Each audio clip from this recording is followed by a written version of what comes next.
नमस्कार। जय हिंद प्यारे दोस्तों। स्वागत है आप सभी प्यारे दोस्तों का यूपी क्लासेस प्रयागराज के इस ऑफिशियल चैनल पर।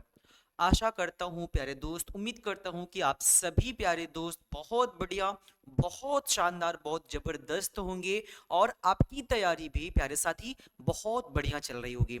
एक बार मैं फिर आप सभी के समस्त उपस्थित हुआ हूं, जहां पे आज पूरा एसएससी स्टेनो फुल नोटिफिकेशन, जिसमें मैं आप लोगों को सिलेबस भी बताऊंगा, आप फॉर्म भर सकते हैं या नहीं भर सकते हैं, उसकी एज क्या होती है भाई वो बताऊंगा, और 2023 वाली जो वैकेंसी थी एसएससी स्टेनोग्राफर ग्रेड सी और डी, कट ऑफ क्या थी वो भी बताऊंगा, क्योंकि कट ऑफ को ही आप आधार बनाकर अपनी तैयारी को प्रारंभ करते हैं कि भाई हाँ, कि इतने अगर मैं मार्क्स देके आ रहा हूं, अगर मेरा इतना मार्क्स जा रहा है, तब तो भाई हम सिलेक्टेड हैं, हम अपने आप को ये दर्शा पाएंगे कि हाँ भाई कि मेरा सिलेक्शन हो जाएगा। ठीक है, तो आइए एक एक जानकारी मैं आपको विस्तृत रूप से दूंगा। वीडियो थोड़ी सी लंबी होगी प्यारे दोस्त, लेकिन बहुत हर एक वो चीज आपके लिए बहुत शानदार होगी जो छोटी छोटी आपको चीजें नहीं पता होती हैं। शुरुआत करते हैं प्यारे साथी, एक बार ध्यान से देखेंगे सभी प्यारे दोस्त। देखिए प्यारे साथी, आप क्लासेस को स्किप करेंगे इसमें घाटा आपको होगा, है ना। देखिए मेरी बात को थोड़ा सा आप ध्यान पूर्वक समझेंगे। सबसे पहले मैंने आपको एक चार्ट दिखाने का प्रयास किया।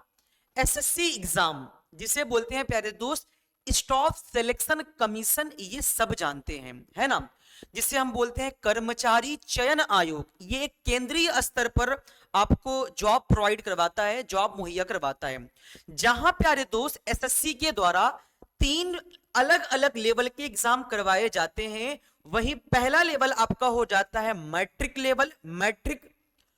दूसरा एसएससी का जो लेवल है प्यारे दोस्त वो है 10+2 लेवल, 10+2 लेवल। तीसरा प्यारे साथी ग्रेजुएट लेवल। अब सबसे पहले बारीकी हम समझेंगे, सर ये मैट्रिक लेवल होता क्या है प्यारे साथी। जैसे मान लीजिए कि आप अभी 10th पास आउट हुए, तो आप 10th पास होने के बाद एसएससी जीडी और एसएससी एमटीएस का फॉर्म अप्लाई कर सकते हैं। ये आपसे केवल 10th स्टैंडर्ड मांगता है कि आप अगर 10th पास हैं तो भाई एसएससी जीडी, एसएससी एमटीएस दोनों फॉर्म को फिल कर पाएंगे। ये एसएससी के मैट्रिक लेवल के अंतर्गत आता है। वहीं पर बात करते हैं एसएससी के द्वारा जो दूसरा लेवल है 10+2, बोले तो प्यारे दोस्त कि आप अगर 12th पास हैं प्यारे साथी, तो आप जहां पर 2 वैकेंसियों को देख सकते हैं। एक तो है एसएससी स्टेनो और दूसरा है प्यारे दोस्त एसएससी सीएचएसएल। 10+2 नाम क्यों दिया गया है भाई, आप कहते हैं ना कि 10 और 2, मतलब कि हम अगर हमारा अगर इंटरमीडिएट फाइनल है तो हम एसएससी स्टेनो का फॉर्म अप्लाई कर सकते हैं, जहां पे SSC grade C and D, ये 2 फॉर्म आप बढ़िया से फिल कर सकते हैं और ये अच्छी लेवल होती है, अच्छी लेवल की पोस्ट होती है। तो आज हमारा जो नोटिफिकेशन है प्यारे दोस्त वो एसएससी के 10+2 लेवल में स्टेनो का नोटिफिकेशन में प्रोवाइड करवाने वाला हूं। अब चीजें आपको क्लियर हो गई होगी भाई कि हाँ जी सर, अब ये क्लियर हो गया है कि जब हम 12 पास हो जाएंगे किसी मान्यता प्राप्त विश्वविद्यालय से, हमारा जब इंटरमीडिएट फाइनल हो जाएगा तभी हम स्टेनो का फॉर्म फिल कर सकते हैं। दूसरी चीज है भाई, बहुत सर क्या स्टेनो में मैथमेटिक्स आती है? जी नहीं, मैथमेटिक्स नहीं आती है। अगर आपको मैथ नहीं आती है तो भाई आप स्टेनोग्राफर का फॉर्म फिल कर सकते हैं। ठीक है, आइए आगे। उसी के बाद देखिए ग्रेजुएट लेवल, जहां पे आपकी ग्रेजुएशन हो जाता है बीए, एमए, बीएससी, तो फिर उसमें आप 2 वैकेंसी को देख सकते हैं, combined graduate level CGL CPO. ठीक है, सेंट्रल पुलिस ऑर्गेनाइजेशन, जहां पे आपको दरोगा बनने का मौका मिलता है, बीएसएफ, आईटीबीपी, सीआरपीएफ, एसएसएफ, है ना, दिल्ली पुलिस में एसआई बनने का मौका। लेकिन आज का जो नोटिफिकेशन है हमारा एसएससी स्टेनो का।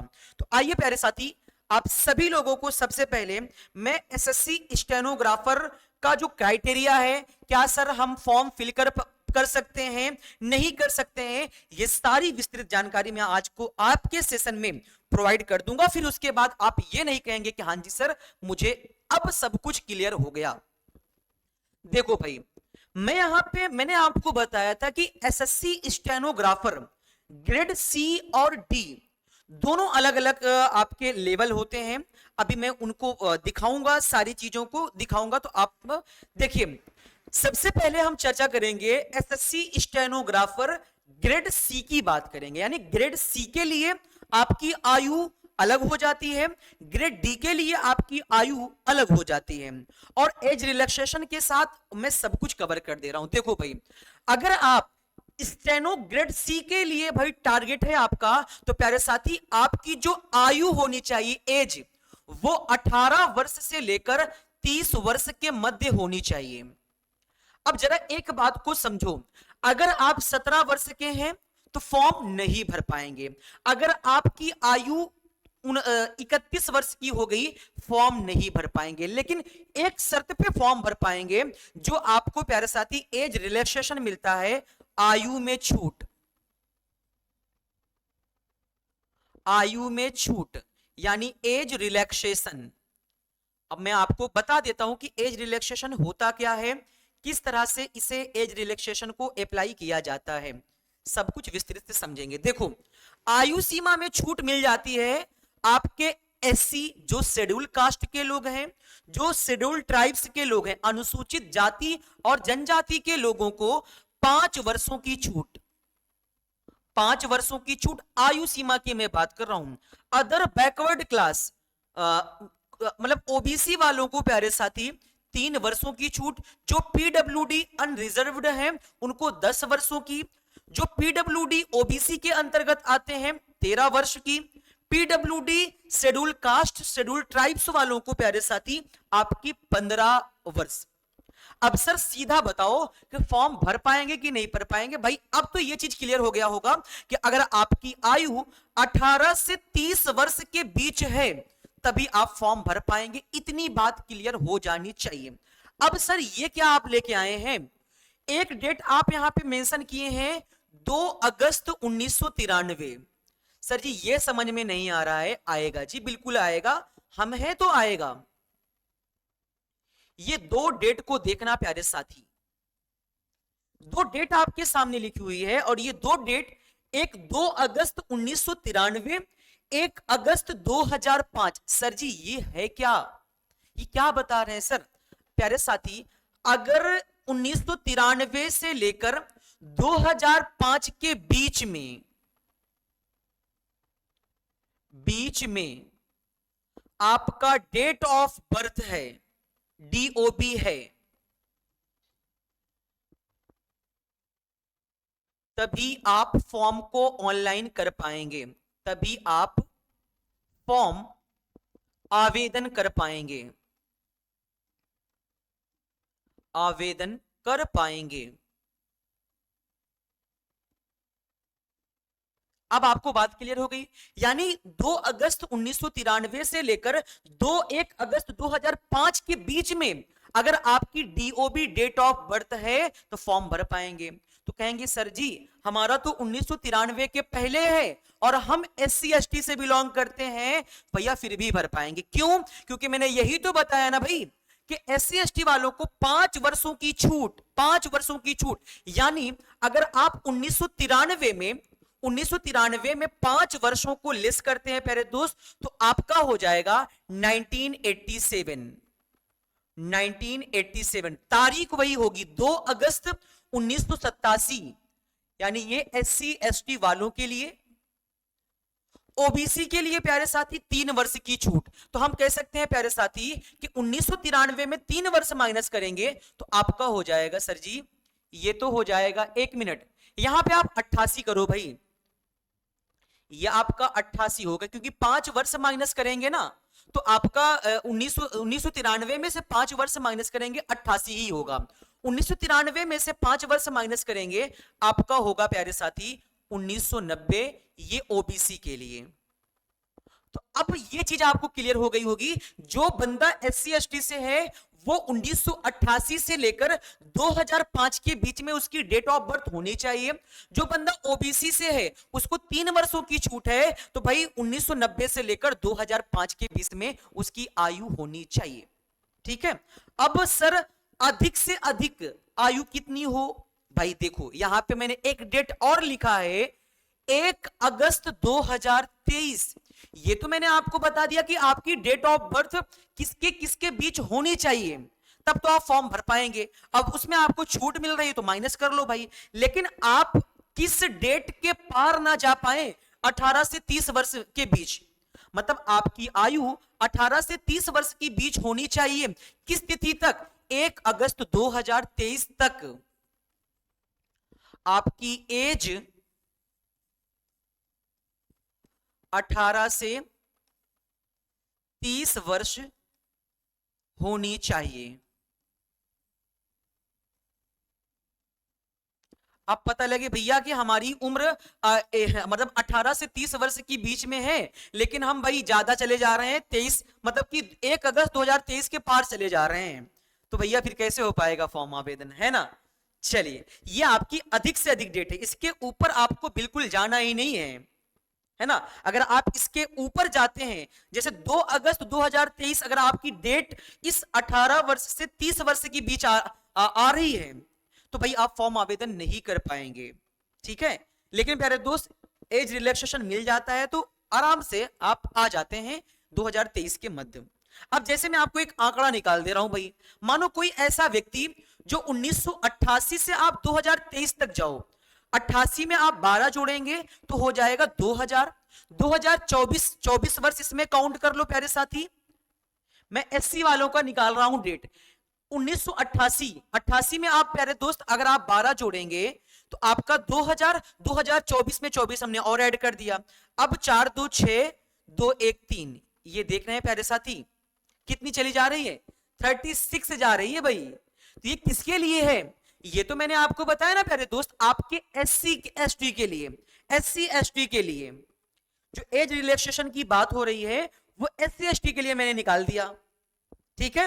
तो भाई ऐसा तो है नहीं कि आपकी आयु इतनी है भाई फॉर्म भर नहीं सकते, तो रिलैक्सेशन मिलने के बाद आराम से भर सकते हैं। तो ये रहा आपका प्यारे साथी स्टेनोग्राफर सी के लिए। अब मैं आपको डी के लिए आयु बता दे रहा हूं, एक बार ध्यान देंगे सारे प्यारे। मैं स्टेनोग्राफर डी के लिए आपको डेट बता दे रहा हूं, फिर उसके बाद सिलेबस बता दूंगा, चीजें आपको क्लियर एकदम हो जाएंगी। चलिए आइए मेरे साथ देखेंगे। स्टेनोग्राफर ग्रेड डी, सी अलग हो गया, डी अलग हो गया, दोनों मैंने आपको एकदम बारीकी से क्लियर कर दिया। अब इसमें एज क्या है? पहली बात तो वो देखो, 18 वर्ष से लेकर 27 वर्ष के मध्य आपकी आयु होनी चाहिए। किस डेट से किस डेट तक? यानी 1996 से लेकर 2005 के बीच आपकी आयु जो है प्यारे साथी वो कितनी होनी चाहिए?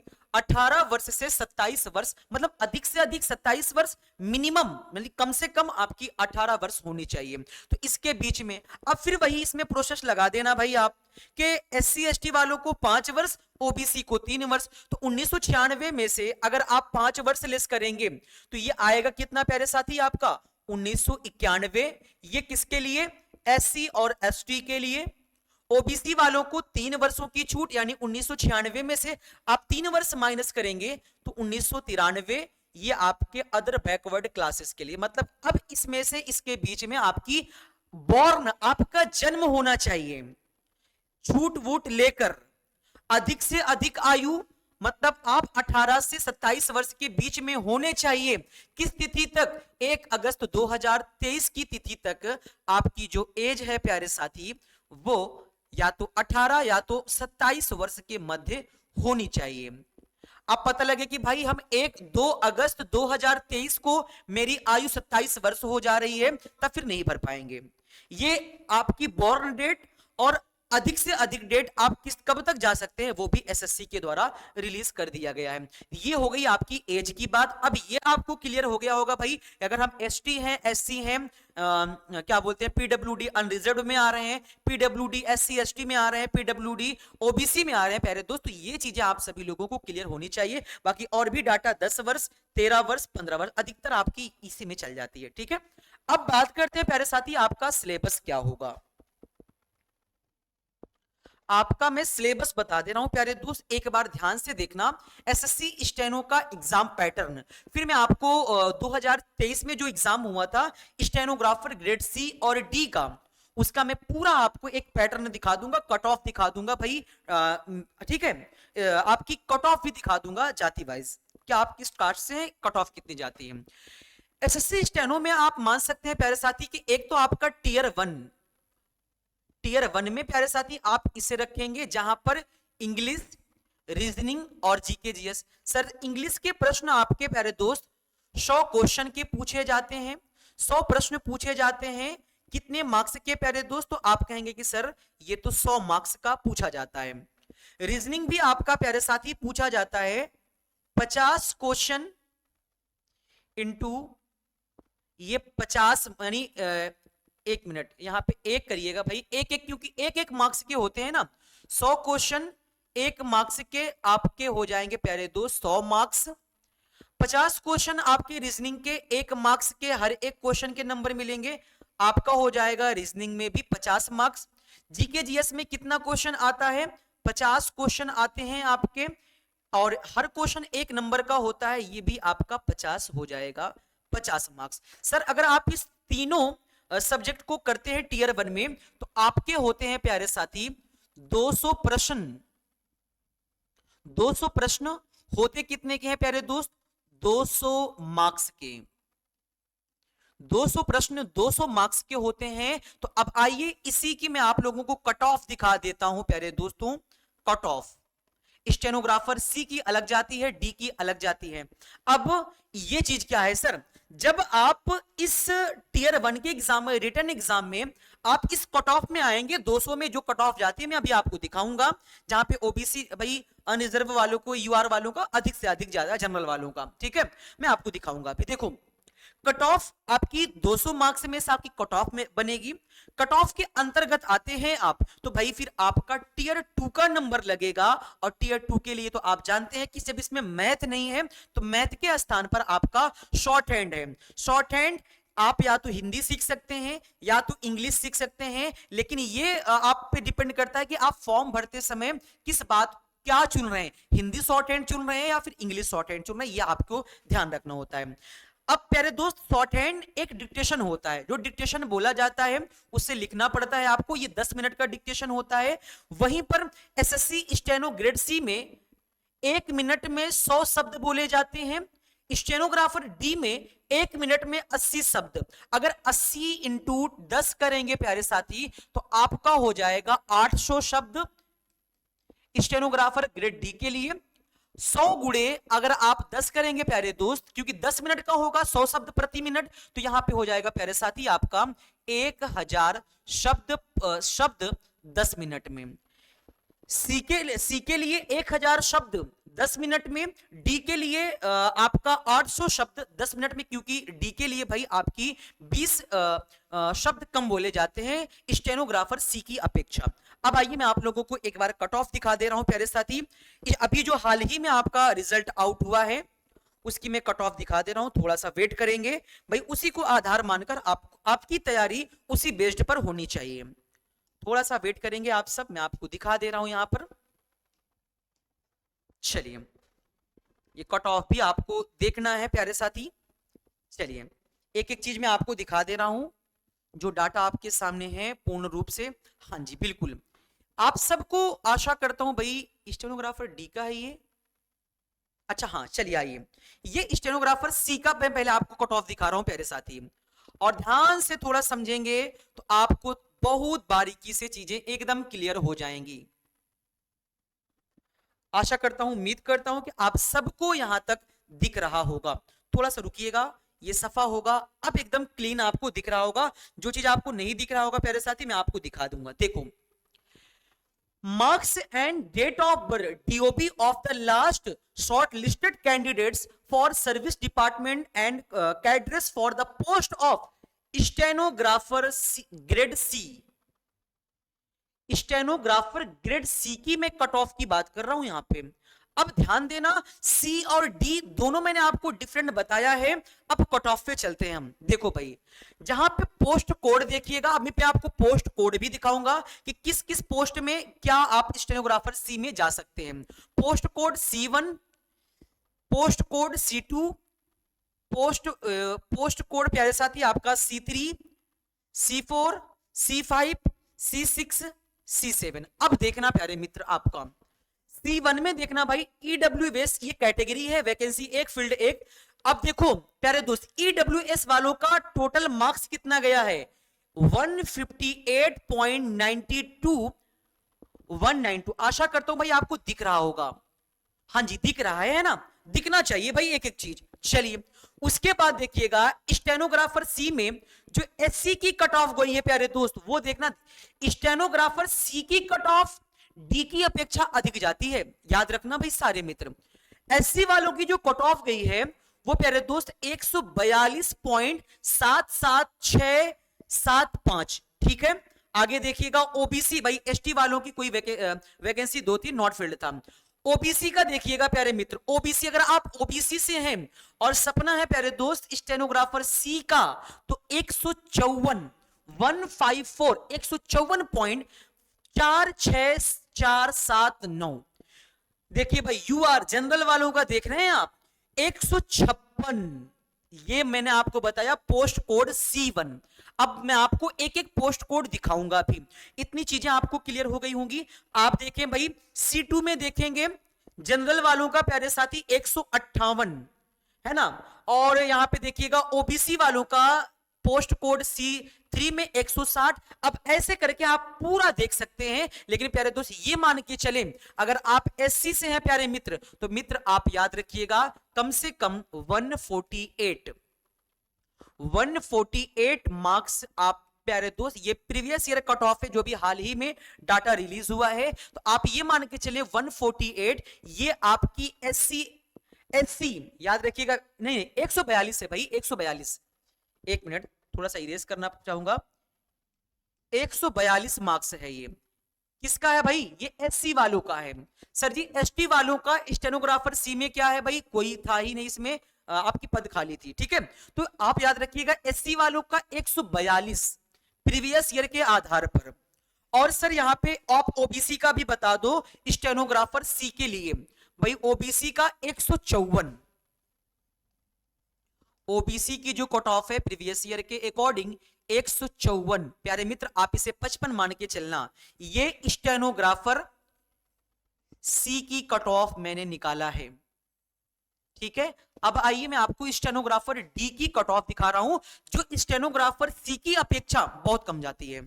देखेंगे सारे दोस्त, हाँ जी। अब ये आपके सामने मैं लेके आया हूं एक चित्र और लेके आया हूं प्यारे साथी, इस चीज का विशेष ख्याल रखेंगे।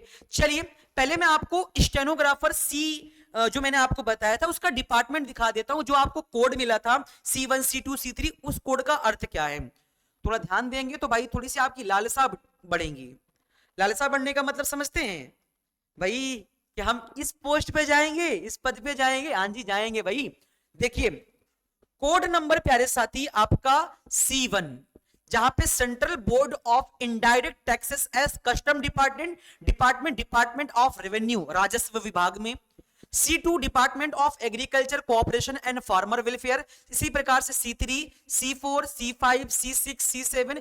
भाई मिनिस्ट्रियल वैकेंसी है यार, मजाक थोड़ी है ना। चलिए अब देखते हैं हम लोग स्टेनोग्राफर डी की कट ऑफ, स्टेनोग्राफर डी की कट ऑफ देखते हैं प्यारे साथी, ध्यान से देखिएगा आप सब मित्र। चलिए marks and date of birth DOB of the last shortlisted candidates. यहां पे देखिएगा सीधा सीधा मोटा मोटा बात देखें आप, स्टेनोग्राफर ग्रेड डी के लिए डी की बात हो रही, सी की कट ऑफ मैंने आपको अलग बता दिया। प्यारे साथी आप एक बार ध्यान देना थोड़ा सा, मैं क्या बताने की कोशिश कर रहा हूं। देखो post code D9, D9, D9, D10, D11, यहां तक आपकी ये पोस्ट, क्योंकि स्टेनोग्राफर डी में काफी आपके पोस्ट कोड हो जाते हैं, इसमें अलग अलग मिनिस्ट्रियल डिपार्टमेंट है, तो वो भी मैं आपको दिखा दूंगा। देखो भाई सबसे पहले कैटेगरी पे आते हैं हम लोग, हम सबसे पहले आएंगे प्यारे साथी ईडब्ल्यूएस।